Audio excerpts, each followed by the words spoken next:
Hello, my name is Dr. Megan Benavides. I study how oppression and privilege move through educational systems, and I'm also an illegal immigrant. Whoa, what? I can already feel the internet screaming at me, so just time out. Hold your horses for a minute. So I understand first and foremost that I'm an extremely privileged immigrant. I have a US passport. I'm white. I'm educated. I'm seen as a desirable immigrant by most people in my community, so I don't experience racism and xenophobia the way other immigrants do. I'm not living in poverty. I'm not experiencing homelessness. I'm not in danger of being deported. The list goes on, but those are the main ones. But I want to use my immigration status to talk about immigration in general and to talk about some of our misconceptions about immigration. So why am I in Costa Rica? Well, the simple answer is my husband is Costa Rican. Unfortunately, during the international pandemic, we lived in Seattle. My husband served on the front line. He became really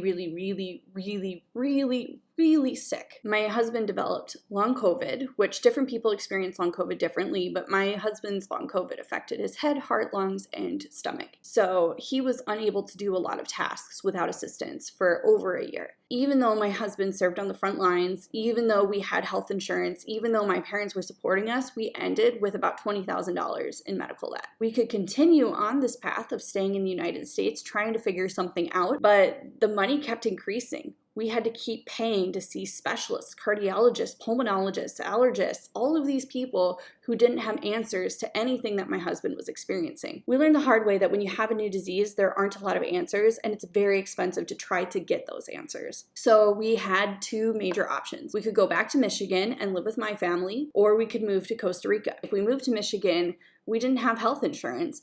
The bills, the care, everything was going to be more and more expensive. I couldn't see a future in which we owned a house. I couldn't see a future in which we owned a car. I couldn't see a future in which we could have children. I couldn't see a future in which we lived independently of my parents' financial support. We moved to Costa Rica. Obviously, there are tons of people who speak Spanish around us here, so we felt like we could use our skills, experience, and education better here. Here's the crazy part. We thought that because my husband's parents are both Costa Rican, my mother-in-law was like 6 months pregnant with my husband when she came to the United States, so he should have full access to Costa Rican citizenship. And when we shipped all of our stuff here, when we came here, we assumed that we would have the full rights and benefits of citizens within a matter of weeks, if not a year. Yeah, that's not how immigration works. Unfortunately, I don't think this is an uncommon experience for immigrants.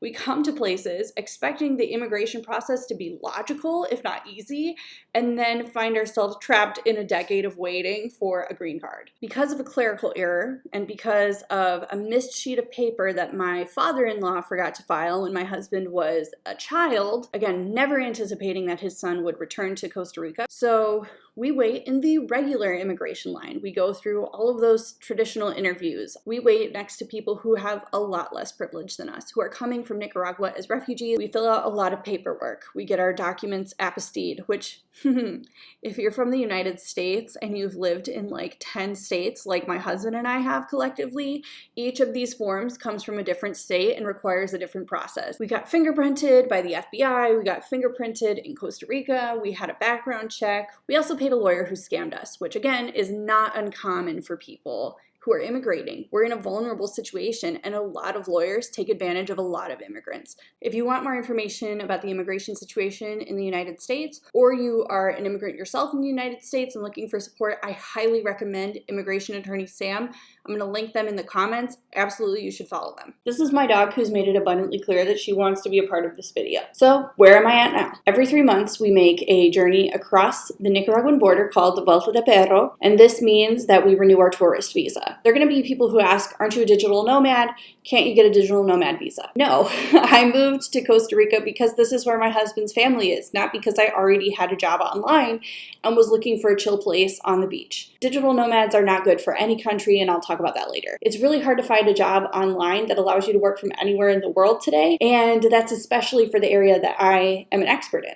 A group of people who say, why don't you just get job sponsorship? And to that I say there are tons of immigrants everywhere who are thinking the exact same thing, who come to the United States going, they need a lot of fruit pickers. I'm a fruit picker. Why can't I get job sponsorship? I'm happy to clean houses. Why can't I get sponsorship? Or in my case, I'm happy to teach. Why can't I get sponsorship? As everyone finds out, it's very difficult to get immigration sponsorship. I apply for jobs every single day in the United States, here in Costa Rica, anywhere. People in the United States and Costa Rica, throughout the world, tend to think of immigrants as sitting around in their first country, waiting for the opportunity to come to a second country where they can just take advantage of all the beautiful social services that we have there. Yeah, that's not true. Generally, people want to stay in the place where they were born and raised and where their family and friends are, where they went to school. And now Bruschetta has made it abundantly clear that she no longer wants to be a part of this video. The immigrants that I have worked with and have had the privilege and pleasure to serve have been some of the most incredible, amazing people on planet Earth. They're some of the most patriotic people, some of the people who work the hardest. People generally want to be productive members of society, and that especially includes immigrants. Many immigrants, like me,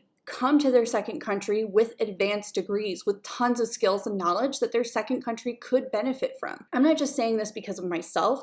I have seen individuals with college, master's, and advanced doctorate degrees coming to the United States doing custodial or so-called low-skill jobs because that's all they can get. Someday I'm going to talk about how picking fruit is a skilled job and we don't appreciate it as such in the United States, but that's a topic for another day. Third, and most importantly, I want to dispel the idea that legal immigration is a matter of waiting in line, filling out paperwork, and just doing the right thing and not breaking the law. Yeah, it's so much harder than that. I mean, the United States immigration system is a whole other beast, and I don't even want to talk about that right now because I have seen thousands of people trapped in the cycle of green cards and unfairness that is country caps and all of these things. I just want to talk about myself. I am white, educated with a US passport, and it is still going to take me 7 years to get a permanent visa status. That it's going to be 7 years before I can search for a job without someone having to give me sponsorship. It's going to be much longer before I can do things like vote. And yet I still choose to live here. So in the meantime, I'm using my 10 years of advanced education to post videos on TikTok, talking about my experience and talking about what I know. I'm hoping then I can at least raise awareness to what's going on with people who have much less privilege than I do